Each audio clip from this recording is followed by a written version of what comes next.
फागुन माह की पूनम के दिन होली मनाई जाती है। यह सबसे बड़ा त्योहार में से एक है। इस दिन होलिका पूजन और होलिका दहन किया जाता है। फागुन पूर्णिमा के लाभ है। अगर आप मानसिक कष्टों से मुक्ति पाना चाहते हैं तो पूर्णिमा का व्रत अवश्य करें।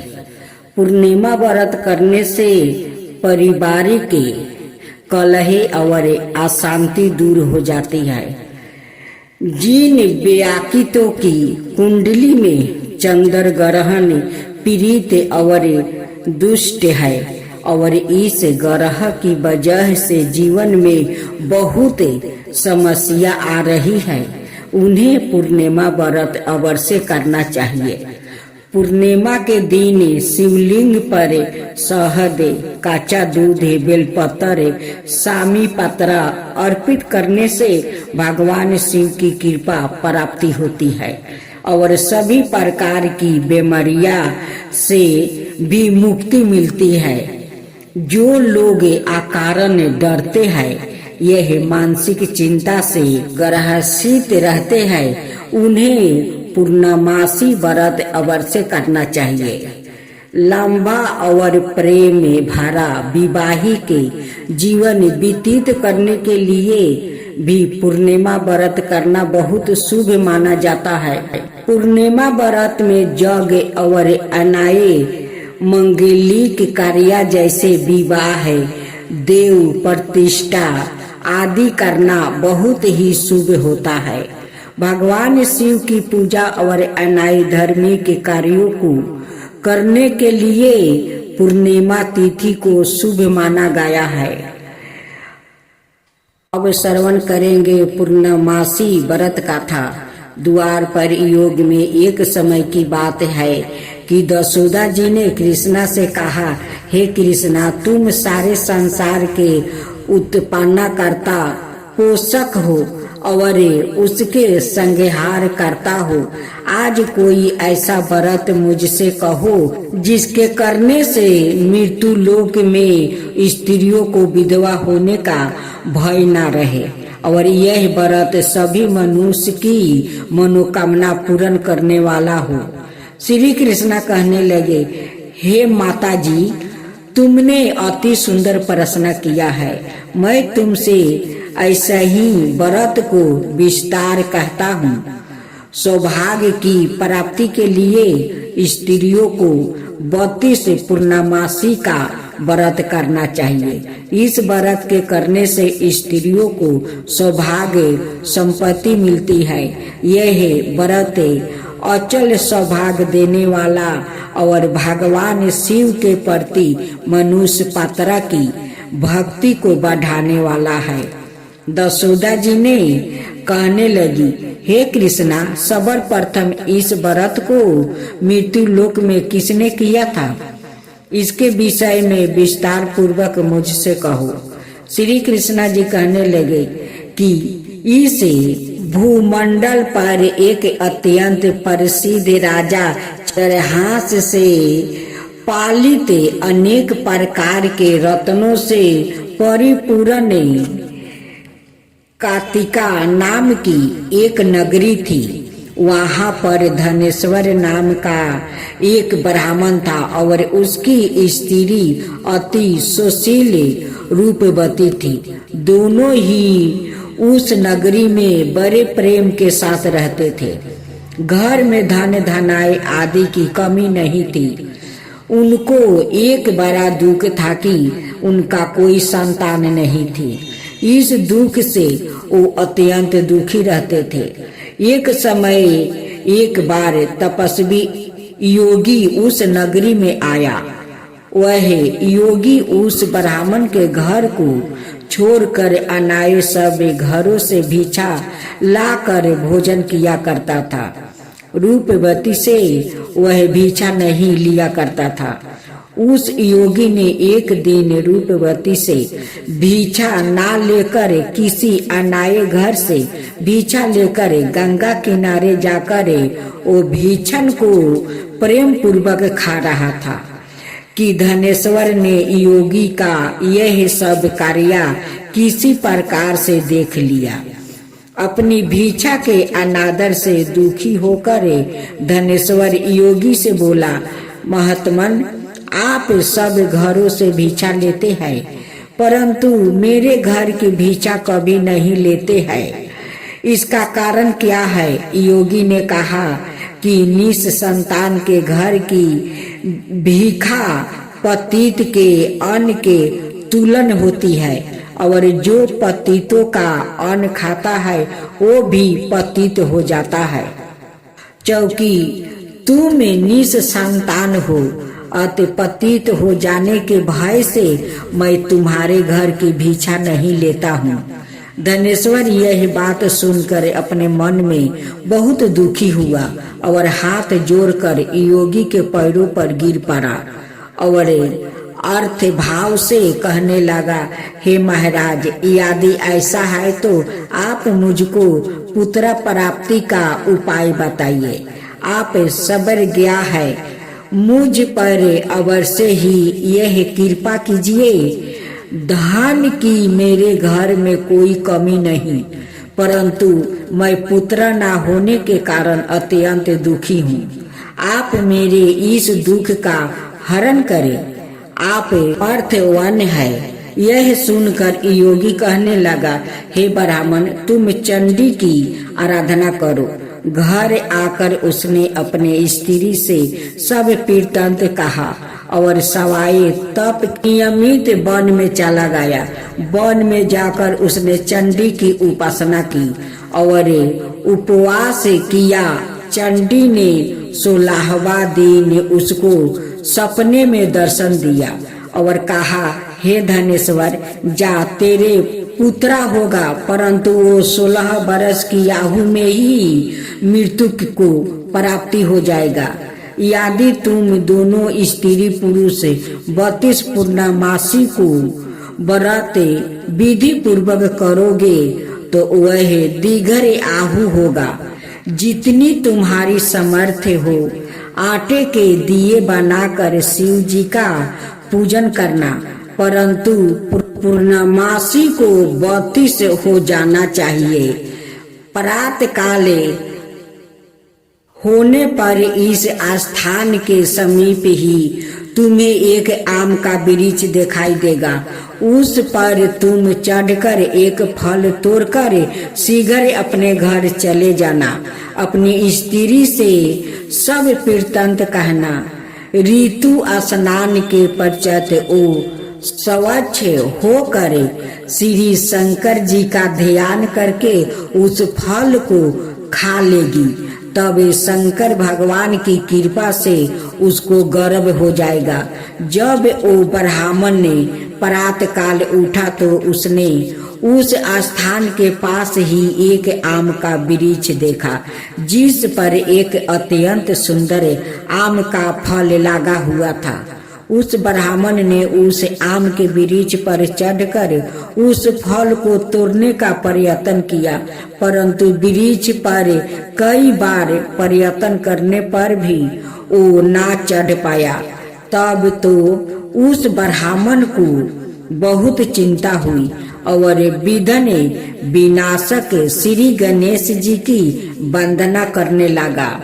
हे दयानिधि, आपने भक्तों के विघ्नों का नाश करके उनका मंगल कार्य को करने वाले, दुष्टों का नाश करने वाले, रिद्धि सिद्धि के देने वाले, आप मुझ पर कृपा करके इतना बल दे कि मैं अपने मनोरथ को पूर्ण कर सकूं। इस प्रकार गणेश जी की प्रार्थना करने पर उनकी कृपा से धनेश्वर वृक्ष पर चढ़ गया और उसने एक अति सुंदर आम का फल देखा। उसने विचार किया कि जो वरदान से फल मिला था वो यही है और कोई फल दिखाई नहीं देता।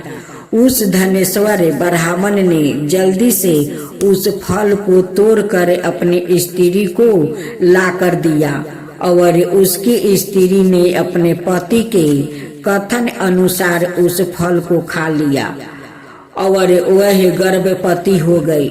देवी जी की असीम कृपा से उसके एक अत्यंत सुंदर पुत्र उत्पन्न हुआ, जिसका नाम उन्होंने देवी दास रखा। माता पिता के हर्ष और शोक के साथ वो बालक शुक्ल पक्ष के चंद्रमा की भांति अपने माता पिता के घर में बढ़ने लगा। भवानी की कृपा से वो बालक बहुत ही सुंदर, सुशील और विद्या पढ़ने में बहुत ही निपुण हो गया। दुर्गा जी की आज्ञा अनुसार उसकी माता ने 32 पूर्णमासी का व्रत रखना आरंभ कर दिया था, जिससे उसका पुत्र बड़ी आहु वाला हो जाए। 16वां बरस लगते ही देवी दास के माता पिता को बड़ी चिंता हो गई कि कहीं उनके पुत्र की इस बरस मृत्यु न हो जाए। इसलिए उन्होंने अपने मन में विचार किया कि यदि यह दुर्घटना उनके सामने हो गई तो वो कैसे सहन कर सकेगा। अस्तु उन्होंने देवी दास के मामा को बुलाया और कहा कि हमारी इच्छा है कि देवी दास 1 बरस तक काशी में जाकर विद्या ध्यान करे और उसको अकेला भी नहीं छोड़ना चाहिए। इसलिए साथ में तुम चले जाओ और 1 बरस के पश्चात इसको वापस लौटा लाना। सब प्रबंध करके उसके माता पिता ने काशी जाने के लिए देवी दास को एक घोड़े पर बैठाकर उसके मामा को उसके साथ कर दिया। किंतु यह बात उसके मामा या किसी और से नहीं कही। धनेश्वर ने सपत्नी के अपने पुत्र की मंगल कामना और दीर्घायु के लिए भगवती दुर्गा की आराधना किया और पूर्णमासी का व्रत करना आरंभ कर दिया। इस प्रकार बार बार 32 पूर्णमासी का व्रत पूरा किया। कुछ समय पश्चात एक दिन वो दोनों मामा और भांजे मार्ग से रात्रि बिताने के लिए किसी ग्राम में ठहरे हुए थे।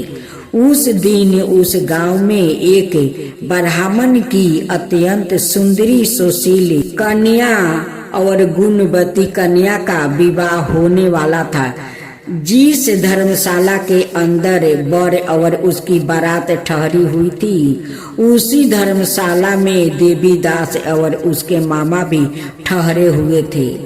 संजोग वश कन्या को तेल आदि चढ़ाकर मंडप में आदि का कीर्तन किया गया तो लगन के समय वर को धनु बर्तन हो गया। अस्तु वर के पिता ने अपने कुटुंबों से परामर्श करके निश्चय किया कि यह देवी दास मेरे पुत्र जैसा ही सुंदर है, मैं इसके साथ ही लगन करवा दूं और बाद में विवाह के अन्याय कार्य मेरे लड़के के साथ हो जाएगा। ऐसा सोचकर देवी दास के मामा से जाकर बोला कि तुम थोड़ी देर के लिए अपने भांजे को हमें दे दो, जिससे विवाह के लगन का सब विधि अच्छा से हो सके। तब उसका मामा कहने लगा कि जो कुछ भी मधुर पूरक आदि कन्यादान के समय वर को मिलेगा वो सब हमें दे दिया जाए तो मेरा भांजे इस बारात का दूल्हा बन जाएगा। यह बात वर के पिता ने स्वीकार कर लेने पर उसने अपना भांजे वर बनाने को भेज दिया और उसके साथ सब विवाह कार्य रात्रि में विधि पूर्वक संपन्न हो गया। पत्नी के साथ वो भोजन ना कर सका और अपने मन में सोचने लगा कि ना जाने यह कैसी स्त्री होगी। वो एकांत में इसी सोच में वो गर्म में निश्वास छोड़ने लगा और उसकी आंखों में आंसू भी आ गई। तब बौद्धू ने पूछा कि क्या बात है, आप इतने उदासीन और दुखी क्यों हो। तब उसने सब बातें जो वर के पिता और उसके मामा में हुई थी उसको बतला दिया। तब कन्या कहने लगी कि यह ब्रह्म विवाह के विपरीत कैसे हो सकता है। देव ब्रह्म और अग्नि के सामने मैंने आपको ही अपना पति बनाया है, इसलिए आप ही मेरे पति है। मैं आपकी ही पत्नी रहूंगी, किसी अन्याय की कदापि नहीं। तब देवीदास ने कहा, ऐसा मत करो, क्योंकि मेरी आयु बहुत थोड़ी है। मेरे परिचय आपकी क्या गति होगी। इन बातों को अच्छी तरह विचार लो। परंतु वो दृढ़ विचार वाली थी, बोली कि जो आपकी गति होगी वही मेरी गति होगी। हे स्वामी, आप उठिए और भोजन करिए, आप निश्चय ही भूखे होंगे। इसके बाद देवीदास और उसकी पत्नी दोनों ने भोजन किया और शेष रात्रि में सोते रहे। प्रातः काल देवीदास ने अपनी पत्नी को 3 नागों से जोड़ी एक औंठी दिया, एक रुमाल दिया और बोला, हे प्रिय, इसे लो और संकेत समझकर अस्थिर चित्त हो जाओ। मेरा मरण और जीवन जानने के लिए एक पुष्पा बटिका बना लो, उसमें सुगंधी वाली एक नवमल्लिका लगा लो, उसको प्रतिदिन जल से सींचा करो और आनंद के साथ खेलो कूदो और उत्साह मनाओ। जिस समय और जिस दिन मेरा प्राण निकल जाएगा यह फूल सूख जाएगा, और जब यह फिर हरे हो जाए तो जान लेना कि मैं जीवित हूँ। यह बात निश्चय करके समझ लेना, इसमें कोई संदेह नहीं है। यह समझा कर वो चला गया। प्रातः काल होते ही वहाँ पर गजे बजे बजने लगा और जिस समय विवाह के कार्य समाप्त करने के लिए वर और सब बाराती मंडप में आए तो कन्या ने वर को भली प्रकार से देख कर अपने पिता से कहा कि यह मेरा पति नहीं है, मेरा पति वही है जिसके साथ रात्रि में मेरा पानी ग्रहण हुआ था, इसके साथ मेरा विवाह नहीं हुआ है। यदि वो वही है तो बताए कि मैंने इसको क्या दिया था। मधुर परक और कन्यादान के समय जो मैंने भूषणादि दिए थे उन्हें दिखाए, और रात में मैंने क्या गुप्त बातें कही थी वो सब सुनाए। पिता ने उसके कथन अनुसार वर को बुलाया। कन्या की यह सब बातें सुनकर वो कहने लगा कि मैं कुछ नहीं जानता। इसके पश्चात लज्जित होकर वो अपना सा मुंह लेकर चला गया और सारी बारात भी अपमानित होकर वहां से लौट गई। भगवान श्री कृष्णा बोले, हे माता, इस प्रकार देवीदास काशी विद्या ध्यान के लिए चला गया। जब कुछ समय बीत गया तो काल से पीड़ित होकर एक सर्प रात्रि के समय उसको डांसने के लिए वहां पर आ गया। उस विषधार के प्रभाव से उसके शयन का स्थान चारों ओर से विष की ज्वाला से विशोला हो गया, परंतु व्रत राज के प्रभाव से उसको काटने ना पाया, क्योंकि पहले ही उसकी माता ने 32 पूर्णिमा का व्रत कर रखी थी। इसके बाद मध्याह्न के समय सवाए काल वहां पर आया और उसके शरीर से उसके प्राणों को निकालने का प्रयत्न करने लगा, जिससे वो मूर्छित होकर पृथ्वी पर गिर पड़ा। भगवान की कृपा से उसी समय पार्वती जी के साथ श्री शंकर जी वहां पर आ गया।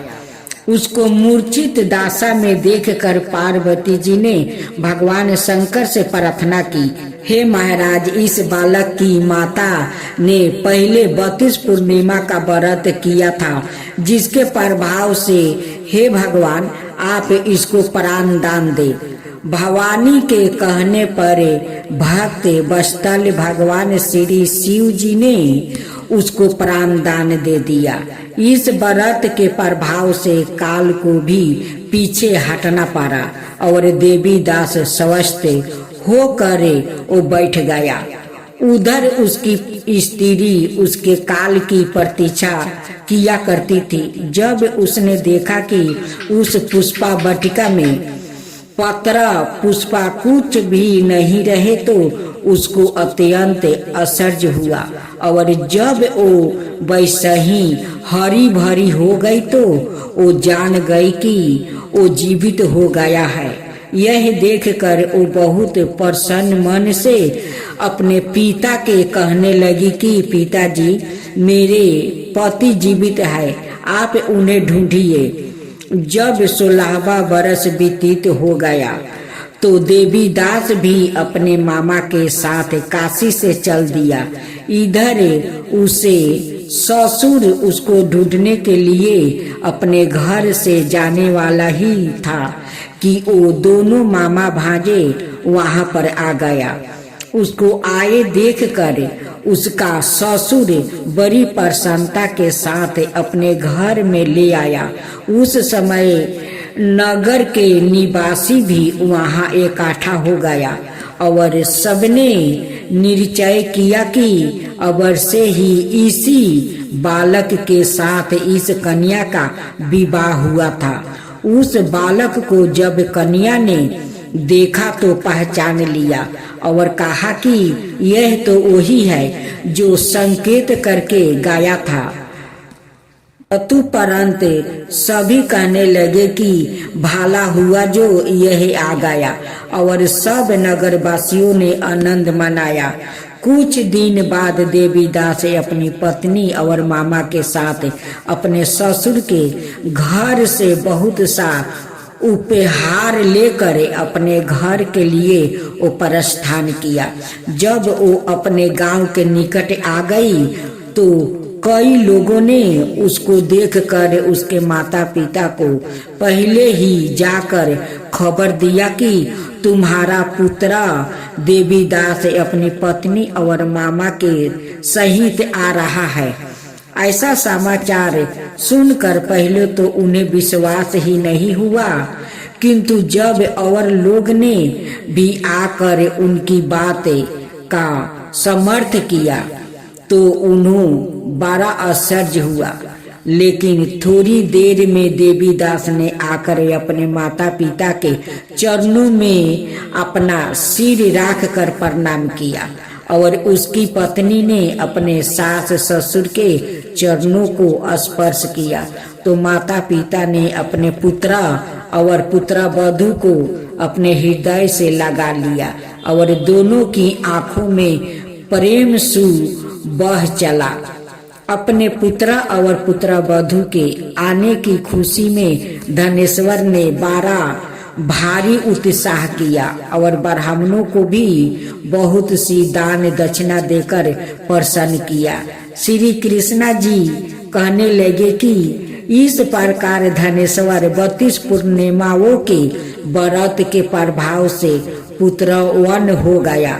जो स्त्री इस व्रत को करती है वो जन्म जन्मांतर में विधवा का दुख नहीं भुगती और सदाई सौभाग्यवती रहती है। यह मेरा वचन है, इसमें कोई संदेह नहीं।